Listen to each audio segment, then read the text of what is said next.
Het belangrijkste nieuws van Curaçao in het Nederlands. Extra Journaal, vers van de pers. Welkom bij Extra Journaal. Fijn dat u weer kijkt. We hebben het belangrijkste nieuws voor u op een rij gezet.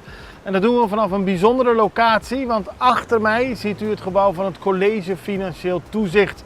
De voorzitter daarvan, Liedewij de Ongering, heeft gisteren een persconferentie gegeven. En daaraan zullen we deze uitzending van Extra Journaal meer aandacht besteden. Maar we beginnen met het belangrijkste nieuws.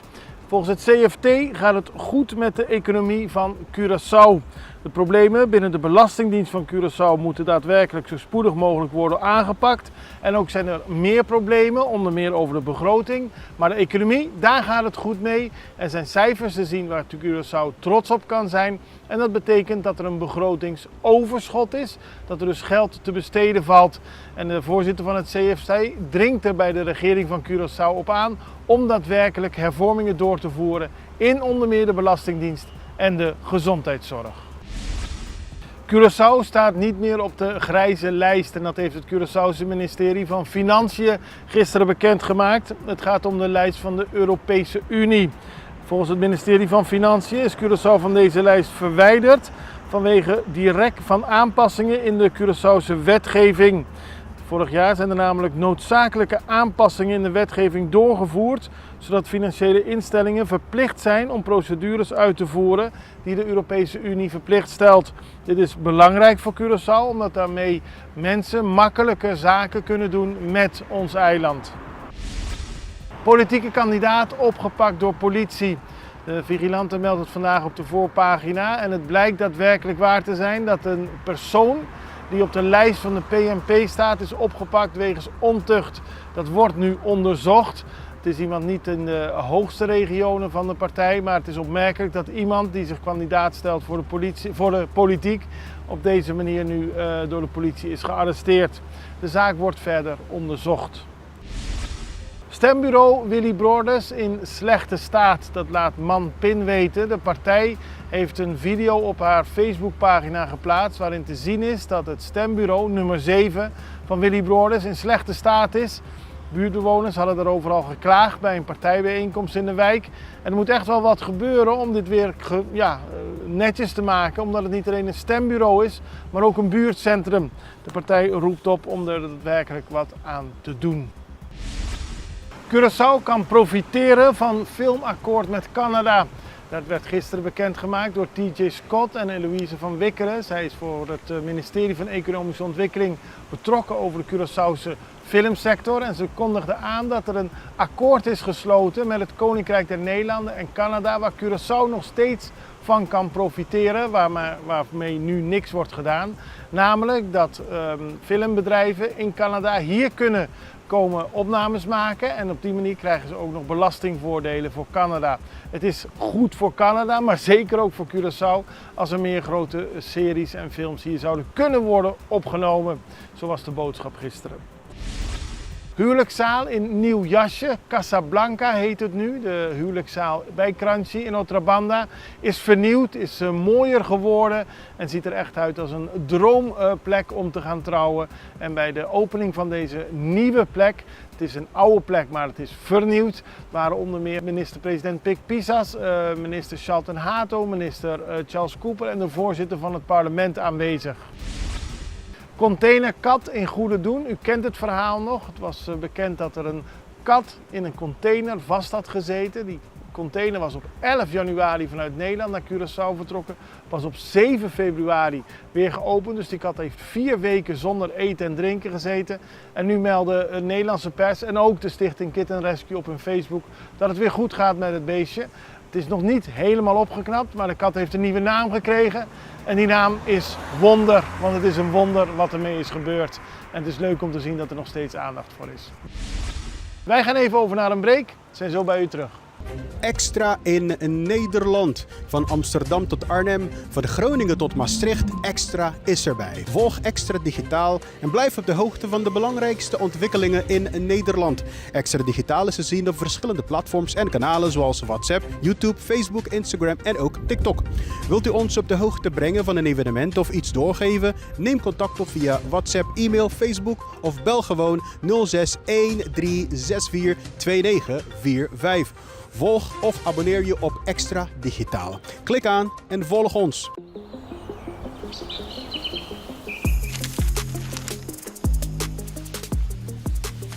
Welkom op Curaçao, een van de mooiste eilanden in de Caribiën. Een ware parel. En het is een eiland waar je van heel veel zaken kunt genieten. Van de natuur, van de zee, van het eten, van de mensen en zoveel meer. Curaçao is een eiland waar heel veel gebeurt op het gebied van politiek, cultuur, sport en zoveel meer. En Extra Journaal brengt het belangrijkste nieuws van Curaçao.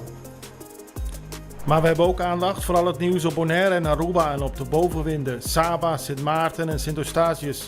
En we belichten al het nieuws van alle kanten. Het nieuws is duidelijk, actueel en vers van de pers.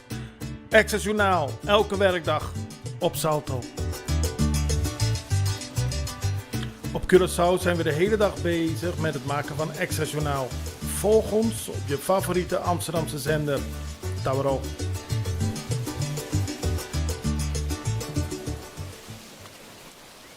We staan hier voor het gebouw van het College Financieel Toezicht en daar was gisteren een persconferentie van de voorzitter, Liederwijde Ongering. Ze ging in op de situatie op Curaçao. Nou, er zijn verschillende zaken, onder meer dat het goed gaat met onze economie, dat is mooi. Maar vooral de zorgen over de Belastingdienst, daar besteedde de voorzitter veel aandacht aan. Het is natuurlijk evident dat het Curaçao voor de wind gaat op dit moment.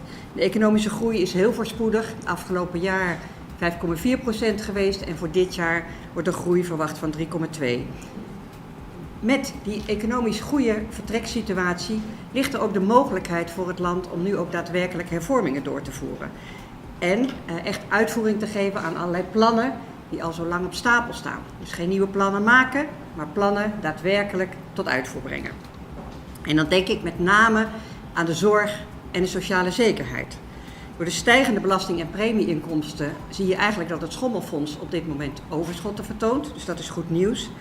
Maar daarmee is het dus niet nodig om donaties uit de landsbegroting te doen. Maar dat wil niet zeggen dat daarmee er geen problemen meer zijn. Het lijkt voor de korte termijn er dus financieel goed uit te zien. Maar voor de langere termijn zijn zeker met het oog op de vergrijzing nog steeds echt hervormingen nodig om de zorg ook echt betaalbaar te houden. Want als je bijvoorbeeld kijkt naar de zorgquote van Curaçao, dat is het aandeel van zorguitgaven in relatie tot het bruto binnenlands product, dan ligt die zorgquote op Curaçao echt op een hoog niveau. 13%. En zeker ook als je dat vergelijkt met andere landen en eilanden. Aruba, Sint Maarten, maar ook Nederland hebben een zorgquote die echt minder dan 10% is. Dus dat is een groot verschil. Dan wil ik graag iets zeggen over het thema van deze reis. De belastingen en de inning daarvan. Zoals ik al eerder vertelde, wordt door de minister van Financiën met zijn mensen al lang gewerkt aan de verbetering van de compliance. Dus het zorgen dat je ook daadwerkelijk inkomsten binnenkrijgt voor de belasting bij diegenen die ook belastingplichtig zijn. Dus dat is heel mooi en dat werpt ook zijn vruchten af. En daarnaast zie je dat door de economische groei er natuurlijk ook meer inkomsten komen. En tegelijkertijd zie je dat er ook verontrustende signalen zijn over de Belastingdienst. Het invorderingsbestand, dat is onlangs opgeschoond, begin 2023. En toen was de invorderingsachterstand 2,6 miljard. En je ziet nu, ruim een jaar later, dat het weer opgelopen is naar 3,2. Ik zeg miljard, maar het is miljoen. Ik zeg miljard, het is miljard. Excuus. Het was 2,6 miljard, begin 2023. En het is nu 3,2 miljard geworden. Dus toch weer een stevige oploop. Terwijl die opschoning juist was bedoeld om te zorgen dat de Belastingdienst beter in de actualiteit zou kunnen werken en zou kunnen zorgen dat de achterstanden verder terug zouden lopen. En dan zijn er daarnaast in de afgelopen periode verschillende rapporten van de SOAB naar buiten gekomen, waarbij duidelijk is geworden dat de belastingwetgeving niet consistent en ook niet juist is toegepast. Zo werd er bijvoorbeeld bekend dat in de afgelopen jaren ruim 5 miljoen aan voorschotten op belastingrestituties is verstrekt. maar daarvoor bestond geen wettelijke basis. En dat heeft er nu wel toe geleid dat dit niet meer mogelijk is, maar in het verleden heeft dat dus wel plaatsgevonden. En ook is bekend geworden uit die rapporten dat de ontvanger regelmatig interveneert in het invorderingsproces en ook afwijkt van wettelijke richtlijnen. Een ander punt dat veel aandacht kreeg zijn de begrotingen van Curaçao. Wat eraan gedaan moet worden, hoe eraan gewerkt moet worden. Over het algemeen kun je zeggen dat men tevreden is over de ontwikkeling van Curaçao, maar niet tevreden over de plannen die op tafel liggen en die maar niet uitgevoerd worden. Nogmaals de voorzitter van het CFT, Liedewijde Ongering. Als laatste onderwerp wil ik graag nog even stilstaan bij het financieel beheer. Daar worden de nodige inspanningen verricht. Er is wat heet een program board, die de roadmap die er is om te komen tot een goedkeurende accountantsverklaring en het financieel beheer te verbeteren aan de slag. Maar we zien dat dat allemaal heel lang duurt. En er is een deadline gesteld. En die deadline die luidt dat er in 2026 een goedkeurende accountantsverklaring moet zijn.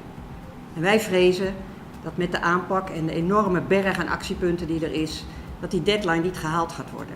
Dus we hebben ook bij de Raad voor Ministers op aangedrongen dat hieraan meer prioriteit wordt gegeven en dat er ook keuzes worden gemaakt over waar men nu met name de focus op wil zetten. Dames en heren, ik sluit af. Zoals ik zei bij de aanvang, zie je dat de uitgangspositie van Curaçao goed is. Het gaat goed met de economie. De begroting is na het ene jaar probleem en ook de CMC toch in een rustige vaarwater gekomen en dat is positief. Veel plannen staan in de steigers. Maar waar wij met name op willen aansporen is zorg nou dat die plannen daadwerkelijk tot uitvoering komen. En daarbij noemen we 4 onderwerpen.